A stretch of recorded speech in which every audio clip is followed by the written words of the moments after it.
Hi friends, അപ്പോൾ JS vlog Parassala വീഡിയോയിലേക്ക് ഒരിക്കൽ കൂടി ഏവരെയും സ്വാഗതം ചെയ്യാണ്. അപ്പോൾ ഇന്നലെ ഞാൻ പറഞ്ഞ് വന്ന ആ ഒരു ടോപ്പ് നമ്മുടെ പ്രബിൻ്റെ ക്യാൻസറുമായി ബന്ധപ്പെട്ട് നമുക്ക് ആദ്യ കാലഘട്ടങ്ങളിൽ അനുഭവിച്ച കുറച്ച് വേദനകളെക്കുറിച്ച് ഞാൻ കഴിഞ്ഞ ഒരു വീഡിയോയിൽ ചെയ്തിട്ടുണ്ട്. അപ്പോൾ കാണാത്തവരാരെങ്കിലും ഉണ്ടെങ്കിൽ അതും കൂടെ കണ്ടിട്ട് ഇത് വന്ന് കണ്ടാൽ കുറച്ചുകൂടെ നിങ്ങൾക്കരുത് ഒരു ഉപകാരമായിരിക്കും കേട്ടോ. അപ്പം ഞാൻ പറയാൻ വന്നത് ഇന്നലെ വന്നിട്ട് പറഞ്ഞതിൻ്റെ ഒരു ഷോർട്ടായിട്ട് ഞാൻ പറയാം. 2023 അവന് സ്റ്റാർട്ടിങ് വേദന വരുന്നു, ഒക്ടോബർ നവംബർ മാസത്തിൽ.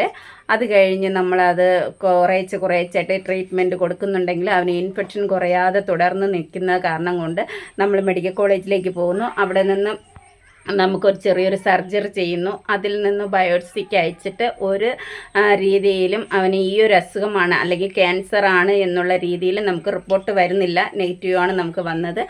അത് കാരണം നമുക്ക് എന്താണെന്ന് അറിയാത്ത രീതിയിൽ വീണ്ടും തുടർന്ന് ചികിത്സ മുന്നോട്ട് പോകുമ്പോൾ ഏകദേശമായിട്ട് അവനെ സർജറി ചെയ്യുന്ന ഡോക്ടറെ കാണുന്നു. അത് കഴിഞ്ഞ് നമുക്ക് അവർ ഈ ഒരു അസുഖമാണെന്നുള്ളതിൻ്റെ ഒരു സൂചന നമുക്ക് തരുന്നു. അത് കാരണം ഒരു MRI എടുക്കാൻ പറയുന്നു.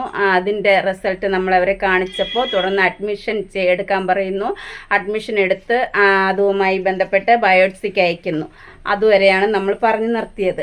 അത് കഴിഞ്ഞ് അവന് വേദന തുടർന്ന് കണ്ടിന്യൂസ് ആയിട്ട് വന്നുകൊണ്ടിരിക്കുന്നത് കാരണം പിന്നെ നമ്മൾ വീണ്ടും ഡോക്ടറെ വിളിക്കുന്നു.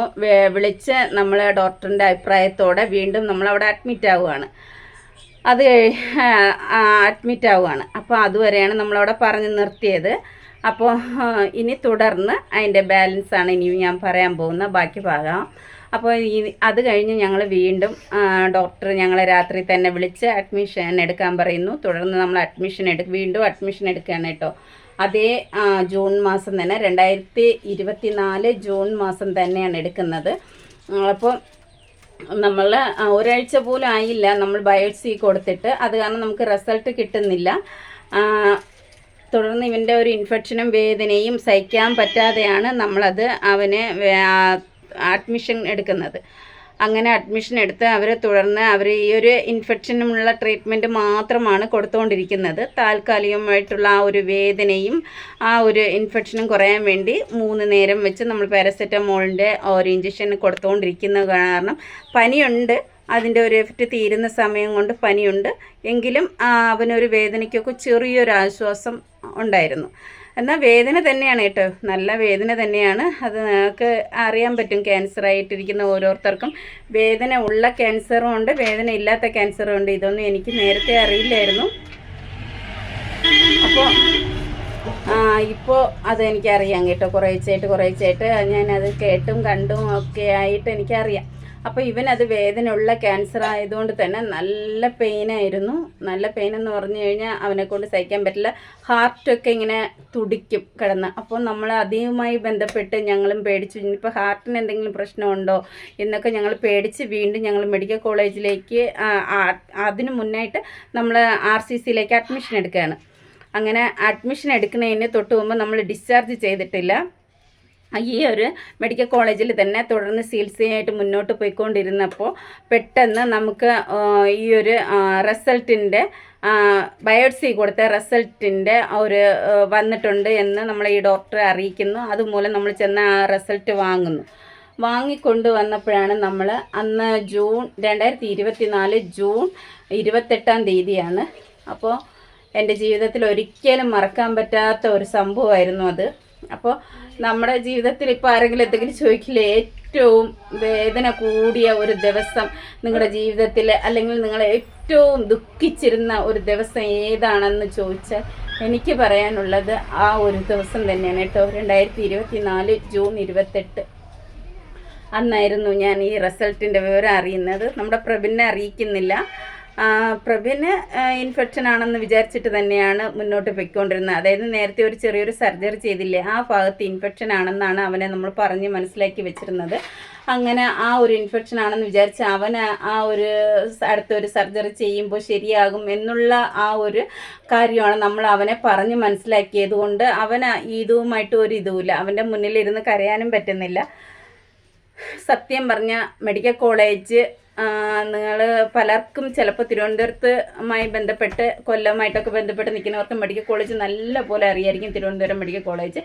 അപ്പോൾ ആ ഒരു സിഗ്നലിൽ നടുക്ക് നിന്ന് ഞാൻ പൊട്ടിക്കരയായിരുന്നു. ഈ ഒരു റിസൾട്ടിൻ്റെ വിവരം അറിഞ്ഞ് അവൻ്റെ മുന്നിൽ പോയി നിന്ന് കരയാൻ പറ്റില്ല. അങ്ങനെ ഞാൻ ഇറങ്ങി നടന്നതാണ്, എങ്ങോട്ട് പോകണമെന്ന് അറിയാത്ത രീതിക്ക് നടന്നതാണ്. കുറേ വണ്ടികൾ ഹോൺ അടിച്ചപ്പോഴാണ് ഞാൻ അറിയുന്നത്. അങ്ങനെ ഞാൻ അവിടെ നിന്ന് കരയുമായിരുന്നു. അങ്ങനെ ഹോൺ അടിക്കുകയാണ് വണ്ടികളൊക്കെ. അങ്ങനെ ഞാൻ അവിടെ നിന്ന് മാറി. അപ്പോൾ കുറേ ആൾക്കാരിങ്ങനെ വന്ന് എന്നെ പിടിച്ച് മാറ്റിയിട്ട് ഇങ്ങനെ ചോദിച്ചു എന്ത് പറ്റി ഏത് പറ്റി. സത്യം പറഞ്ഞാൽ ഞാൻ അവിടെ എത്തിയത് എനിക്ക് പോലും അറിയില്ല. ഞാൻ എങ്ങനെയാണ് ആ ഒരു ഭാഗത്ത് എത്തിയതെന്ന് എനിക്കറിയാതെ ഞാൻ എങ്ങനെ ഞാൻ ഈ ഒരു വാർഡിൽ നിന്നും ആ ഒരു പ്ലേസിലേക്ക് എത്തിയെന്ന് എനിക്ക് പോലും അറിയില്ല. അങ്ങനെ ഞാൻ നടക്കുമായിരുന്നു. എന്തോ ആലോചിച്ച് കരഞ്ഞാണ് ഞാൻ നടക്കുന്നത്. പക്ഷേ എന്നെ വന്ന് കൂട്ടിക്കൊണ്ട് സൈഡിൽ നിർത്തി കുറേ ആൾക്കാരുമായിട്ട് സംസാരിച്ചവരൊക്കെ അവരാദ്യം എന്നെ വിചാരിച്ചത് ഞാൻ ശരിക്കും ആത്മഹത്യ ചെയ്യാൻ പോയതാണ്, ഈ വീട്ടിലെന്തോ പ്രശ്നമാണ് എന്നൊക്കെ വിചാരിച്ചിട്ടാണ് അവർ എന്നെ വന്ന് പിടിച്ച് മാറ്റിയത്. പക്ഷെ പിന്നെ ഞാനങ്ങ് കരഞ്ഞും കൊണ്ട് ഞാൻ ഇങ്ങനെ ഈ ഒരു കാര്യം പറഞ്ഞു കഴിഞ്ഞപ്പോൾ അവരെന്നെ ഒരുപാട് പേര് എന്നെ സമാധാനിപ്പിച്ചു. അവനെ കാണാനും കുറേ പേര് വന്നു. അങ്ങനെ കുറേ പേര് എന്നെ സമാധാനിപ്പിച്ചു. ഇതൊന്നും ഒരു കുഴപ്പമില്ല, ഇതൊക്കെ മാറും എന്നൊക്കെ പറഞ്ഞും അങ്ങനെ കുറേ കാര്യങ്ങൾ അങ്ങനെ പറഞ്ഞ് എന്നെ സമാധാനിപ്പിച്ചു. എങ്കിലും എനിക്ക് ആ ഒരു വാക്കുകളൊന്നും എൻ്റെ ചെവിയിൽ കയറുന്നേ ഇല്ലായിരുന്നു. പിന്നെ എനിക്ക് വേണ്ടപ്പെട്ട 1-2 പേരെ ഞാൻ വിളിച്ചറിയിച്ചിട്ടുണ്ടായിരുന്നു. ഒന്ന് എൻ്റെ ചേട്ടൻ്റെ, അതായത് പ്രബിനെ നിങ്ങൾക്കറിയാലോ, ഞാൻ ആദ്യം വീഡിയോയിൽ പറഞ്ഞിട്ടുണ്ട്, പ്രബിൻ്റെ അച്ഛൻ മരിച്ചു പോയതാണ്. അപ്പോൾ സെക്കൻഡ് ഹസ്ബൻഡാണ് ഇപ്പോൾ ഉള്ളത്, അവനെ നോക്കുന്നതും. അപ്പോൾ അവരുടെ ചേച്ചിയെ, രണ്ടാമത്തെ ചേച്ചി, മൂത്ത ചേച്ചി ഇല്ല, മരിച്ചുപോയി. രണ്ടാമത്തെ ഒരു ചേച്ചിയുണ്ട്. അപ്പോൾ ചേച്ചിയെ ഞാൻ വിളിച്ചു പറഞ്ഞു, ചേച്ചി സമാധാനിപ്പിച്ചു.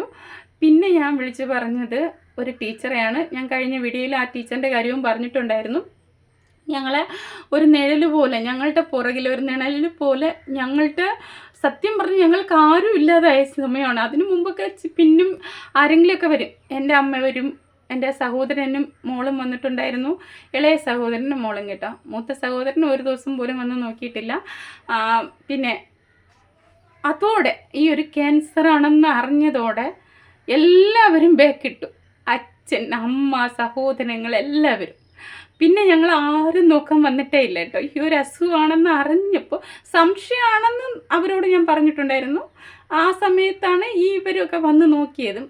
ഈ ജൂൺ 28-ാം തീയതി കഴിഞ്ഞതിന് ശേഷം ആരും വന്നിട്ടില്ല. ഈ ഒരു മാറ്റർ അവരെ അറിയിച്ചതിന് ശേഷം അവർ ആരും വന്ന് തിരിഞ്ഞു നോക്കിയിട്ടില്ല.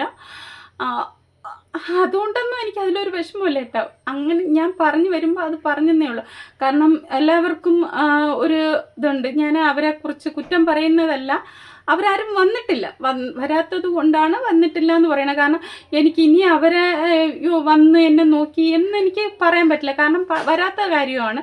ഞാൻ ഒരുപാട് പേരോട് ഈ ഒരു സംഭവം പറഞ്ഞിട്ടുമുണ്ട്. ഇനി വന്നിരുന്നിട്ട് ഞാൻ അവരെ വെളുപ്പിക്കാൻ വേണ്ടി വന്നിരുന്ന് ഞാൻ കള്ളം പറഞ്ഞിട്ട് കാര്യമില്ല. അതുകൊണ്ടാണ് ഞാൻ ആ ഒരു മാറ്റർ അങ്ങനെ എടുത്തു തന്നെ പറയുന്നത്.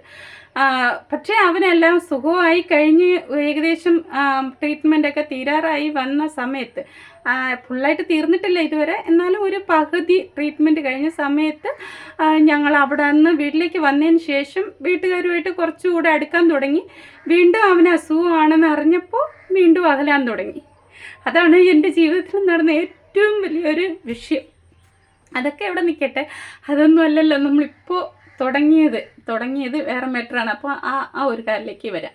അപ്പോൾ നമ്മൾ അവിടെ നിന്ന് അറിഞ്ഞ് ഡോക്ടർ അടക്കം എന്നെ സമാധാനിപ്പിക്കുന്നു, ശരിയാക്കാം എന്നൊക്കെ പറഞ്ഞ് സമാധാനിപ്പിക്കുന്നു. അപ്പോൾ മെഡിക്കൽ കോളേജിനകത്ത് തന്നെ അവനെ റേഡിയേഷൻ വാർഡിലേക്ക് വിടാം, റേഡിയേഷൻ ചെയ്താൽ ഒരുപക്ഷെ ശരിയാകുമെന്ന് പറഞ്ഞ് നമ്മളെ റേഡിയേഷൻ വാർഡിലേക്ക് അയക്കുന്നു. അപ്പോൾ അവിടെ പോയി ചെന്ന് ഡോക്ടറെ കാണിച്ചപ്പോൾ ഡോക്ടർ ഒറ്റ നോട്ടത്തിൽ തന്നെ പറഞ്ഞു, സർജറിയിൽ കൂടി മാത്രമേ ഇവനത് മാറുള്ളൂ, റേഡിയേഷൻ വഴി മാറില്ല. കാരണം കാല് ഫുള്ളായിട്ട് എടുത്ത് മാറ്റിയാൽ മാത്രമേ അവന് ട്രീറ്റ്മെൻറ്റ് കൊണ്ട് ഒരു പ്രയോജനമുള്ളൂ. അവൻ കൊച്ചു കുട്ടിയാണ്, അങ്ങനെ ഉള്ള കാര്യങ്ങൾ പറയാണ്. അപ്പോൾ കാല് ഫുള്ളായിട്ട് എടുത്ത് മാറ്റണം എന്ന് പറഞ്ഞപ്പോൾ അത് ഞങ്ങളെ കൊണ്ട് ഉൾക്കൊള്ളാൻ കഴിഞ്ഞില്ല. നടന്നുകൊണ്ടിരിക്കുന്ന കുട്ടിയല്ലേ, നമ്മൾ ആഗ്രഹിക്കുമല്ലോ ആ ഒരു കാര്യം. അപ്പോൾ അത് ഞങ്ങളെ കൊണ്ട് ഉൾക്കൊള്ളാൻ പറ്റാത്തതുകൊണ്ട് ഞങ്ങൾ ആ ഒരു മാറ്റർ അവിടെ നിർത്തി.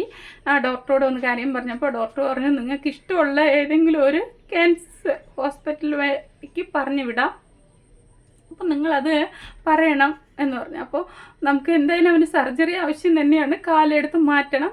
ഒരു ബാംഗ്ലൂരോ ചെന്നൈയിലിട്ടോ അതും അല്ലെങ്കിൽ നമുക്ക് തൊട്ടടുത്ത് RCCയിലിട്ടോ ഒക്കെ പോവാം.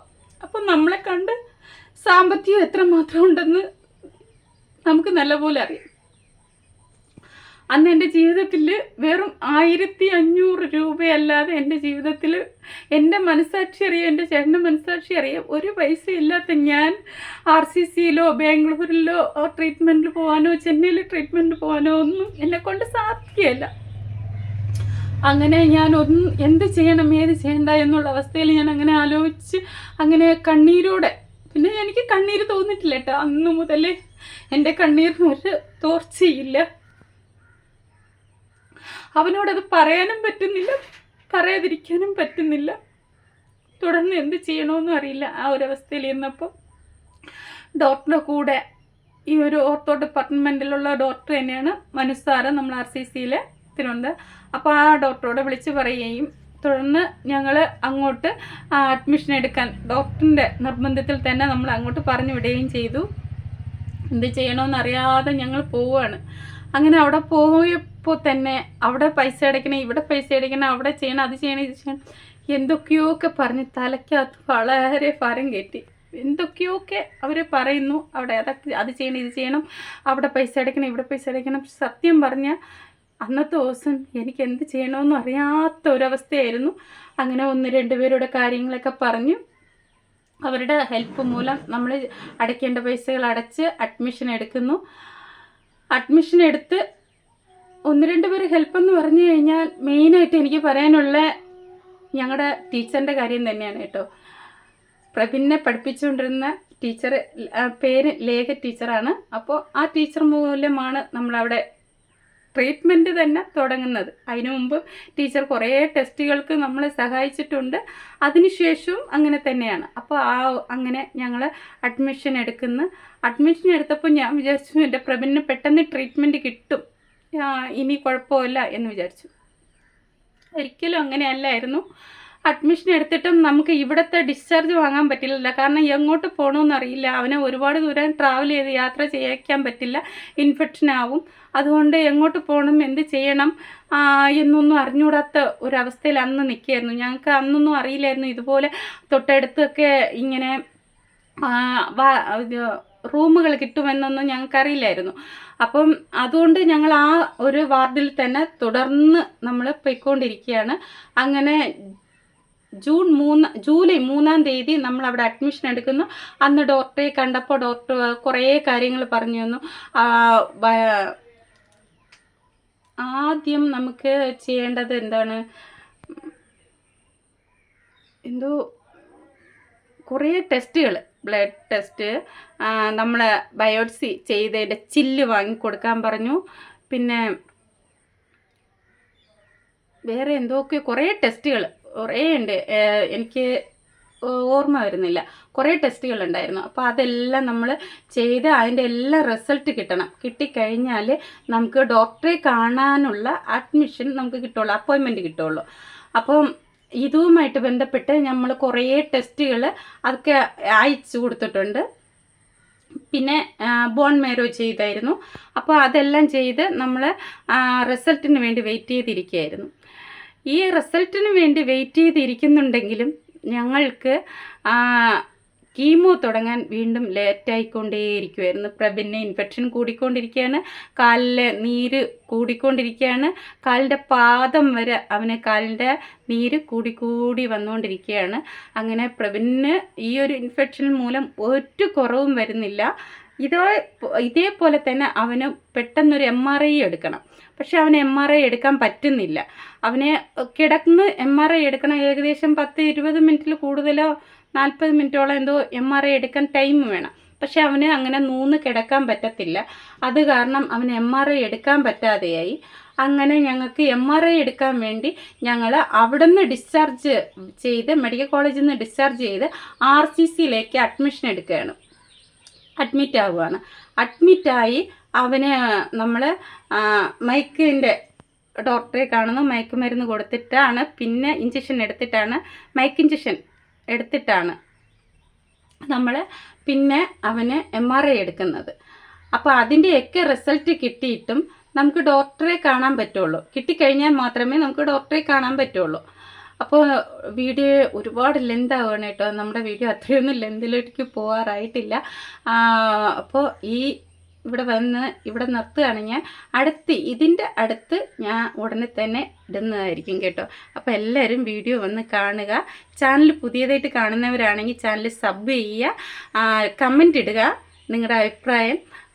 പിന്നെ എന്തെങ്കിലും നിങ്ങൾക്ക് ഇതിൻ്റെ ഇടയിൽ ഡൗട്ട് ഉണ്ടെങ്കിൽ അതും കൂടെ ചോദിക്കുക. അപ്പോൾ അടുത്ത വീഡിയോയിൽ ഞാൻ അതും കൂടെ കയറ്റിയിടുന്നതായിരിക്കും. ഏതൊരു കാരണവശാലും നിങ്ങൾ എന്നോട് ചോദിക്കാൻ മടിക്കല്ലേ കേട്ടോ. കാരണം ഒരുപാട് പേര് എന്നോട് ചോദിച്ചിട്ടുണ്ട്, പ്രവിൻ്റെ കാല് നേരത്തെ ഇങ്ങനെയാണോ, അതോ ഇപ്പോൾ അവന് വയ്യാതായതിനു ശേഷം ഇങ്ങനെയാണോ, എന്തുകൊണ്ട് കാലിങ്ങനെ പുറകിലോട്ട് തിരിച്ചു വെച്ചിരിക്കണം എന്നൊക്കെ ഒരുപാട് പേർക്ക് സംശയങ്ങളുള്ള കാര്യമാണ്. അപ്പോൾ എന്തുണ്ടെങ്കിലും നിങ്ങൾക്ക് ധൈര്യമായിട്ട് ചോദിക്കാം കേട്ടോ, ഞാനത് പറഞ്ഞു തരാം. കാരണം എനിക്ക് വേദനകളുണ്ട്, ഇല്ലെന്നല്ല, അവൻ്റെ കാലിലെ പ്രശ്നങ്ങളൊക്കെ വേദനയുണ്ട്, എന്നാലും അത് നിങ്ങൾക്ക് ഞാൻ പറഞ്ഞു തരാം.